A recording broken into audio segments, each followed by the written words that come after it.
Welcome back, everybody, and you're watching Morning Live here on SABC 2 and Channel 404. It's wonderful to be with you on this Monday morning. Just again, if you are traveling off to your holiday destinations, please take it easy on the roads. Quite an interesting conversation we had with the Road Accident Corporation, Traffic Corporation, and just to find out what some people have been doing since this holiday season. It's insane. I think about 194 people have been arrested for drunk driving already, and at the same time, we've also seen some individuals, listen to this, 211 kilometers an hour he was caught speeding, and that happened to be in the Free State where our TNA is coming from. Not that we're focusing in on driving at the Free State this morning, but that is exactly where that driver came from. So we must ensure that we take it very, very easy on our roads. I just want to fill you in on a story that I've just noticed here coming in on the wires. It's saying that Finance Minister Pravin Gordhan is to be sworn in today as our new Finance Minister. The time given is 10 o'clock, but we do need to just get a little bit more confirmation on that. Gordhan was reappointed after President Jacob Zuma reshuffled the cabinet for the second time in 4 days, and in 5 days, we should say, of market turmoil. So there you go. That should be happening today, and that was after he was announced last night as our new Finance Minister.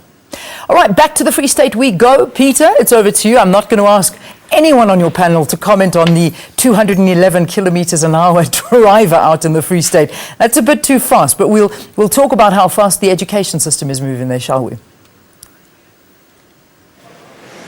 Thank you very much indeed, Leanne, and welcome back. We're in Welkom today in the Free State, and we're talking education. And more specifically, one of the big initiatives of the province is the Provincial Bursary Fund that's seen 7,000 young people get an education and in the education system now studying at tertiary level, both here and abroad, as far as Turkey, China, India, Cuba, some of the countries on the horizon, and more are being added as well, as we heard from the Premier a short while ago. So we've got a new round now of young students that I'm going to introduce to you shortly. But just before the break, we were talking to Napo, who perhaps could even be a future finance minister. We don't know. It's possible. So Napo is on the floor, and he's going to tell us how to get excited about mathematics, because this is the one area we're kind of seeing a little bit of resistance, but let's see, and his teachings, how we can get young people excited in maths. Oh, thank you, Peter. Well, in my experience, I would say that maths is already exciting by itself, but kids are an excited generation. Like, everything about them is passionate. So I would say if the parents move towards giving them that idea that maths is already easy and it's understandable, it's a step forward. But I always said to my students that it all starts with 1 + 1. If you know what the answer is there, it all builds from there. We know it. All right, fantastic. Okay, so that's Napo Mariano, who's been studying mathematical analysis, and he's busy doing further studies now, but we'll certainly see him in the system very shortly, one hopes. And let's go to the floor now. Let's get some questions, but before that, let me just introduce our next group of young people that are busy creating careers and building themselves up. And we say a very good morning to you and welcome to Tato Matsosa. Thank you so much. Tell us where you're from and what you're studying. Buenos dias, and thank you for having me. Let's open your microphone. Yep. Buenos dias, and thank you for having me. My name is Tato Matsosa. I'm from Bloemfontein. I did my high school in Soweto High School, and then I was part of the top 100 in the Free State in 2009. Then I moved on to study medicine in the Free State, the University of the Free State, for a few years, and then things didn't work out that well for me. Then I was given an opportunity to go study medicine in Cuba, and I'm currently doing my 3rd year. Wow, and how's it going? And I guess one of the other skills that you've started to pick up is speaking Spanish. Yes. Our program is in Spanish, because when you get there, you first do You first do the Spanish course for about 6 months, and then you do the pre-med course, which is 6 months as well. And then from then on, you move on to first year, and everything that you do is in Spanish. Our textbooks are in Spanish, our classes are in Spanish. So basically, Spanish is part of our daily lives. Wow. So what would you like to say in Spanish to Emisi Mafe? Muchas gracias por esta oportunidad. That means thank you very much for this opportunity. Wow. Isn't that fantastic?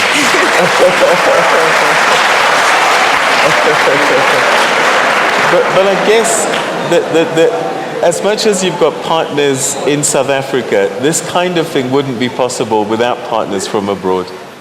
Of course, Peter. Of course, Peter. I think indeed we are very, very thankful to our foreign departments or our friends internationally, especially Cuba. I thought that she will also compare, because she is a very good candidate to compare the medical training in Cuba and what they are doing, what they were doing in South Africa and what they are doing in Cuba. One of the things that she told me that is very exciting is that from first year, they start going to clinics. Wow. You know, making sure that they go to clinics to do some practical works. You know, second year they do that. Now she is saying she's in third year. She's actually going to hospitals. Now there's perception that in Cuba people don't go to hospitals. So, but I think she can talk for herself. Okay. But we really want to thank the Cubans, because if you look at the challenge that we have in South Africa, let's take example our own university in the Free State. It can only take 120 intake of students per year, and then so it is very limited. More than 30,000 learners write matric, and only 120 of them can be taken if they want to do medicine. And remember, the minister introduced has introduced national health insurance, and he did say we need more doctors. So the only avenue to be able to produce more doctors is to work with our friends internationally. But I think they are getting very good quality training.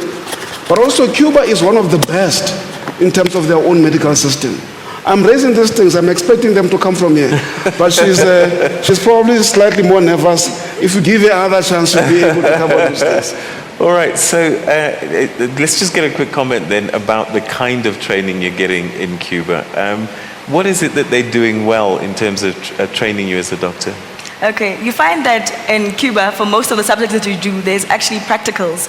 Like if there's histology, for example, you get to go and sit in the microbiology lab and actually look at slides, and you actually get to see it. So most of the subjects that you have, you actually get to have practicals for them. And you actually start working in the clinics from first year onwards. You start with simple things like learning how to wash your hands, how to inject, how to prepare an aerosol. And then when you get to third year, that's where you actually have your own bed, where every patient that comes in is admitted there is your patient, and you're responsible for them. You write in their clinical history, you do indications and all these things. So by the time you finish, you really have had a lot of practical experience. Yes. On the ground. Yes. Okay, all right. We're going to meet our next young man just now, but before that, I want to go to the floor and start with Vuyisile Koko. Vuyisile, if you've got a question, please put your question through. Thank you, Peter.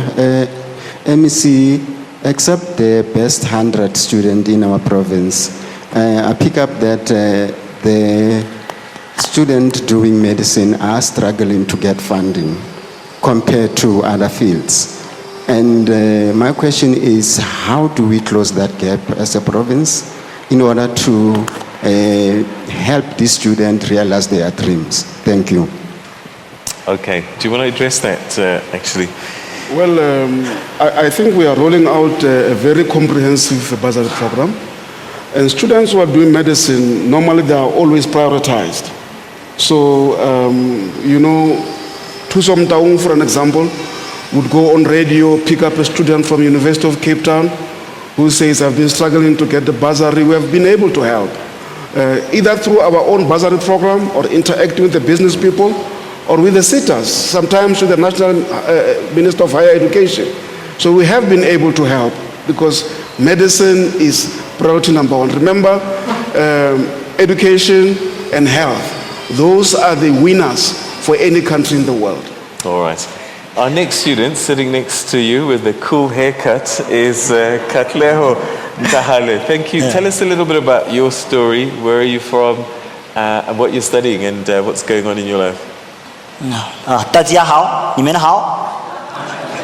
Dumelang, good morning to everybody in South Africa, and thank you so much for having me here today. My name is Katleho Kenneth Ntahali. I am from Dipelaneng Hop House. I went to Lady Brand High School. Actually, I first have to mention my primary, Besam Mabewana, also in Hop House. And then right now I'm studying ACCA accounting in China. It's in Jiangxi province, Nanchang, Dashui, Nanchang University. Okay.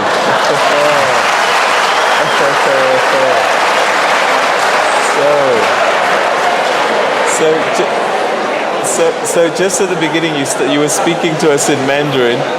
Have you started learning the language? How far are you able to speak? Ni hao ma? Ni hao ma. Well, first of all, I studied a year and a half of Mandarin. I went to China last year, May. And in the university where I studied Mandarin in, I actually got the highest mark for the certificate that you need to study your major in Chinese. Wow. So in the foreign students, I actually got the highest mark in that department. There was also a Chinese competition for all the foreign students in that particular university, which I also won. So you're studying in Mandarin right now? I would say that I am on my way. Wow. Yeah. So what would you like to say to Premier Ace Magashule in Mandarin? Magashule,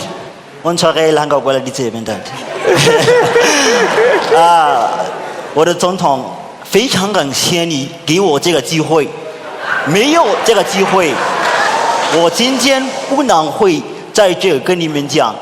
Ntate Magashule, ke a lebohela ka monyetla o no mphileng ona. Haebane o no sampha monyetla o no mphileng ona, nka be ke se mona tsatsing la kasheko hore ke tlo bua le lona. Ke a leboha Ntate Magashule.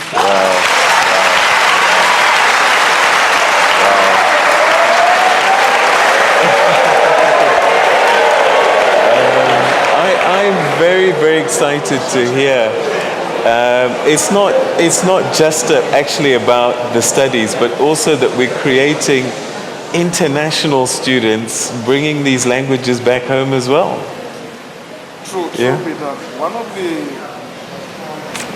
One of the benefits that we are seeing from all these students who are studying abroad is one benefit that we did not foresee, but it's coming out very, very clear: patriotism. They go to Cuba, they go to China, they go to so many other countries, Turkey, and they realize how the natives of those countries, how much they love their own country. And they remember home that South Africans are many of them are so negative about their own country. And I think these kids come back and said, you know what, there is no better country than South Africa. And I think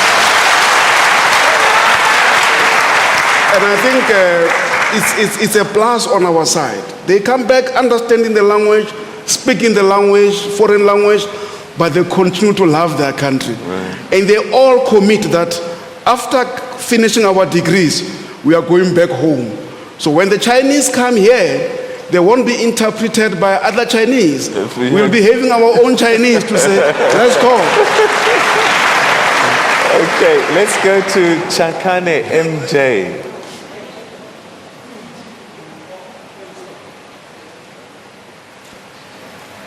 Oh, can I talk? Oh, thank you, Peter, and thank you, everybody. My question is just a smaller one, but it's really worrying to me. The students who are studying abroad, they normally sign a contract with the department. In the event that they finish their studies, they must come and work here, even those that are local. But now my question is, you sign a contract to serve, but if you terminate your studies, you fail or whatever happens to you along the way, maybe, okay, you're a dropout or whatever, then you are expected to pay back the money, and that's the contract. Now, I just want to know now, our students are from the poorest of the poor, like the MEs have just said. They go to smaller towns like Lukov, they are bursary holders there. and there are those who study abroad. Now, studying abroad doesn't mean it's just a small amount of money that the state is paying for you. It's a huge amount of money, flights included and everything. Now, the way forward, if someone fails, say now he studies abroad, how is he going to pay back the money? Okay. Thank you. Very good question. I suppose that a lot of that is kind of preempted in the selection process, isn't it? All right, so... No, thanks for the question, Peter. I think we try our best to ensure that the students that we send abroad will be able to make it. If you look at our success rate for all the programs abroad, it's very, very high. But we also take every case by its own circumstances. We don't just say, you have failed, you come from a poor area, pay. We look at everything. There has been 1 or 2 students that I know who dropped out in Cuba, and they came back to say, look, I would rather do electrical engineering. We sat with them and said, okay, let's reroute you, make sure you pass. The most important thing that we must all remember is that we are using public resources. We have to account for it. And everybody who gets this bursary must be serious. This is not a Mickey Mouse playing thing. When you are actually given that opportunity to go study, you must work hard and study. We can't create an impression that says it is government. You can just get this money and waste it. So all of them, they know. They've signed that contract. They must qualify in time. They must go into the program, go out, so that we can actually support other kids. There are others who are writing matric. There'll be others who are writing matric the following year and so on. They also want to go to those countries.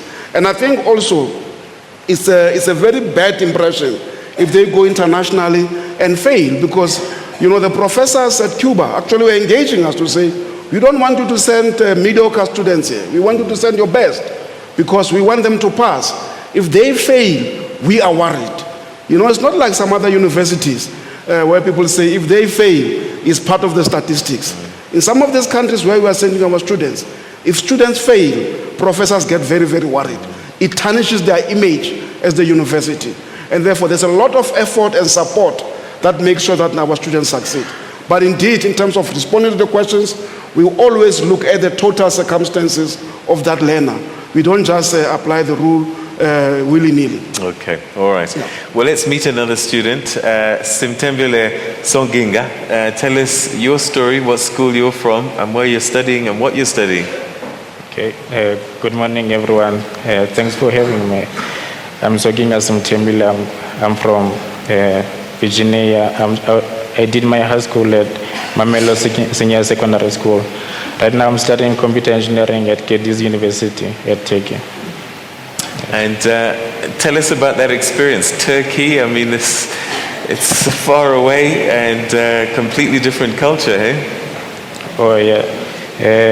Being in Turkey for me, it has been an experience. I mean, I think it's good to go to other countries and see how they live over there and get to meet people with different point of views. And although there are some challenges between cultures and race, but I managed to get up and do what I'm there for, studying, and eventually get good performance. Are you getting the support that you need? Because you're away from home, and I'm sure that, you know, being so far away from home, you need encouragement. Are you getting support? Are you getting help? From who? You tell me.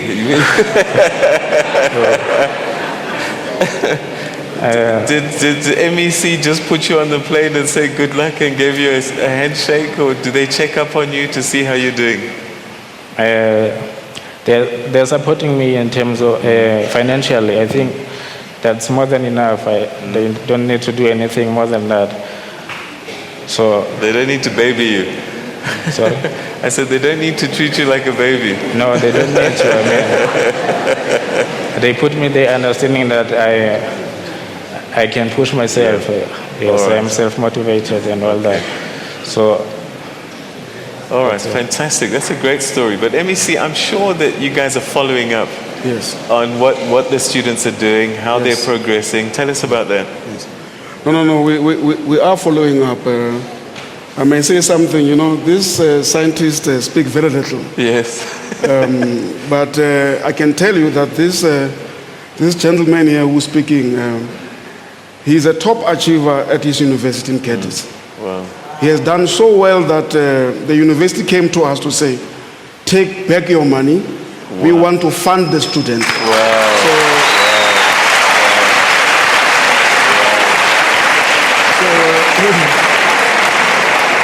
So going on, he will be funded by the university itself. Wow. But I must tell you that what we do, we visit them regularly. Our officials visit 2 or 3 times in a year.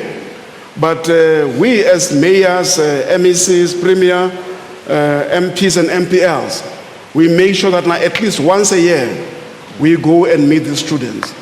Even before we took them to Cuba, we went to see the conditions ourselves.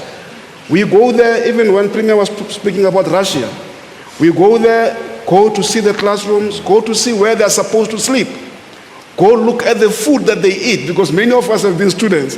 Primary problem number 1 of students is always food. So we always go check what they eat, so that now we prepare them adequately before they leave. Cuba has been having this problem of the embargo, and therefore they do have serious challenges in terms of meat and so on and so on and so on.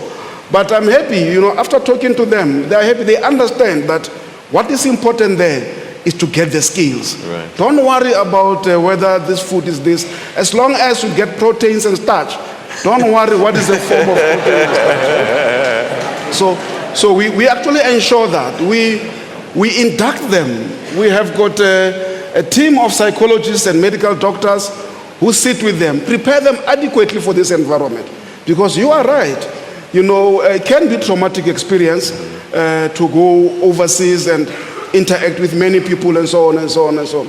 There's an example that the Premier likes a lot about one of our students who went to India. And then, he just saw so many people, because Indians are many, 1.2 billion people. And then he saw so many people, he got shocked because he came from a small town. He has never seen so many people, and he was depressed. So we had to take him back to South Africa. So you also have those kind of challenges. But I can tell you that we try our best to predict and anticipate some of those challenges. But challenges do come, and we manage them as time goes on. Okay. Well, our last student in this particular panel is Tumisian.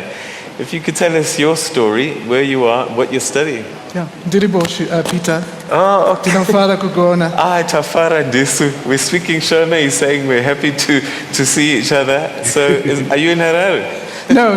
Oh, but I you am travel. from Rose University, and a lot of our students are from Zimbabwe. So, because I interact with a lot of people, I have acquired a bit of Shona.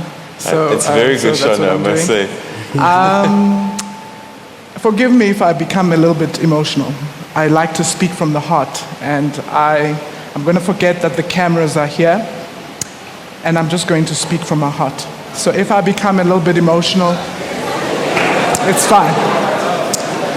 I'm going to speak a language that I understand, and that is music. And the song that epitomizes what I want to say is Wangabu Musa Ngimona ngiphila njena uThixo akavumanga ngempilo yami wathi cha ngeke ngivume unyalo lwakho lushelele uThixo akavumanga ngempilo yami.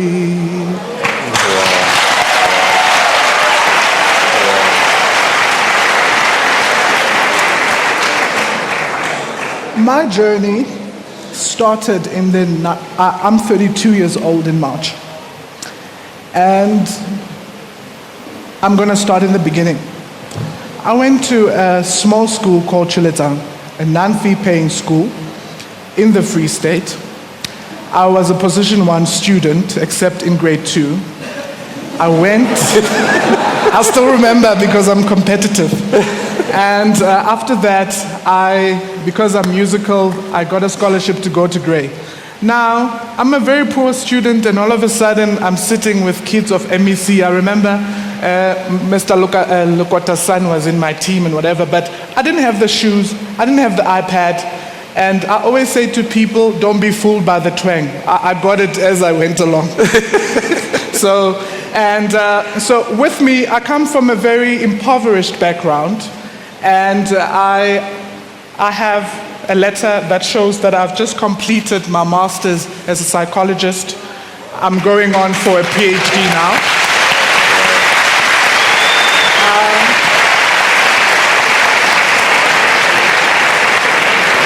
But my story doesn't begin there. I want to begin in the beginning. There's a song that says it's not over until God says it's over. What happened is I started in a non-fee school. I went to Grey College, a Boere Afrikaans school, and I don't see color. My story is a story of what happens when black and white South Africans come together to make a difference in this country, where we don't see color and where we can move forward. I was part of the alumni paid for my fees. I've had a lot of leadership roles. I've been on Succeed Magazine, Metro FM, a lot of stuff. But people know me now and they think, oh, you've always been successful. It's not always been like that. I've done community service, just working for Mahala for 14 years. And people will say, what kind of doctor are you who doesn't have shoes? And I always knew that if I serve my community, the money will come later. I didn't know what would happen. I had 17 distinctions. 17.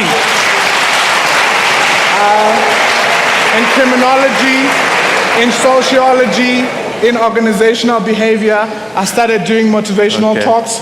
And one of the cabinet ministers heard about me, and she decided to second me. I became an assistant director for 3 years. And when she went to the African Union, there was a bit of pressure. So I eventually left. And I was at home for 3 years. And I decided to go to schools. And I volunteered at a couple of schools teaching students. You're going to have to accelerate your story a little bit because we're running out here. Now, I dropped out, not because I didn't have money. I dropped out because I didn't have money, not because I was stupid or anything. So, after dropping out for 3 years, I've gone back and I've finished my course. What I could not do in 8 years, I've done in 9 months because of this. So, my thanks to the Free State government is that I'm glad that you are able to help everyone, Premier. My perception, like all the citizens of the Free State, I thought maybe I have to be a card-carrying member, and I'm not. I had to be connected. I remember meeting you in Kwakwa and shaking, and you just said, Hemona, I want you to do your PhD. I cried all the way from Kwakwa to my house, because that is what I've always wanted to do. My study on a PhD that's coming up, it's going to be on violent crime because we have a violent society. So I'm very grateful. And that we can move our country forward, and people like me who are high achievers. I mean, at one point I thought of ending my life because I'm such a high achiever and I had failed, but this program means I'm alive, I'm breathing, and a lot of governments are fighting over me. I've got letters, and I spoke to one of the MECs. I said, if you don't use me, I'm going, but I'm staying.